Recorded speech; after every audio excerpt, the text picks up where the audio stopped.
So we're from the going to Dollar Tree, you're going upload. to grab yourself a pack of these plastic napkin ring holders, and these come 6 to a pack, and they're just silver plastic napkin rings.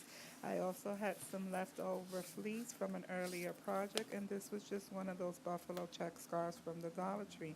I also had a few of these picks that I cut up into small pieces, and they came with a few berries and some of these coily sprigs. And I'm showing you here that I cut them all down to size because we're going to be using these as embellishments on our project. And I have them all contained to this bucket. We're also going to be using a glue gun and some glue sticks. And so without further ado, let's jump right into this craft.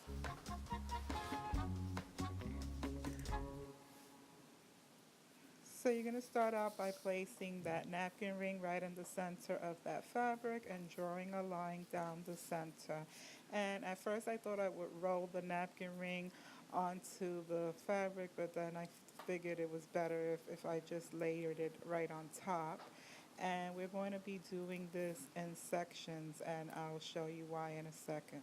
So the reason we're going to be doing this in sections is that if you notice, I left like a quarter of an inch of fabric on each side.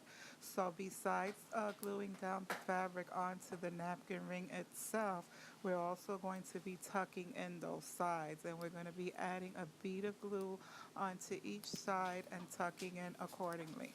So hopefully I'm able to capture the process in the shot, but I'm showing you here that as I'm gluing down the fabric, I'm also tucking in the sides as well. So we're going to continue in the same pattern, gluing down the fabric in the center and then tucking in the sides accordingly. So here I'm showing that I'm adding glue to that side overage and tucking in accordingly, and please proceed with caution, guys. This glue is extremely hot. That's why I'm using my scissors, and I'm just going to continue on tucking in around until I get to the corner. And this is what you should be left with once it's all glued down. And this is what it looks like on the inside. I'm giving you a close-up shot. And now it's just a matter of embellishing them. And so we're going to start by reaching for our greenery. And we're going to lay down a piece of that greenery first. And then we're going to add the sprigs on top of the greenery. So for starters, we're going to want to camouflage that seam. And so we're going to add a nice ginger amount of that glue right on top of that seam. And we're going to be covering up that seam with the greenery. And so this way you won't know where the fabric begins or ends. We're just going to place that greenery right on top and hold it into place. So once we have our greenery all glued down and dried, we're going to measure out the placement of our sprig. And once we have the placement to where we think we want it at, then that's when we're going to be adding that next layer of glue. It's all about layers, guys. We're going to be adding that glue in an angle because that's how we want our sprig to lay slanted. And so you're just going to put the sprig on top of the glue and press it and hold it in place. And this is what you should be left with now that it's all glued down.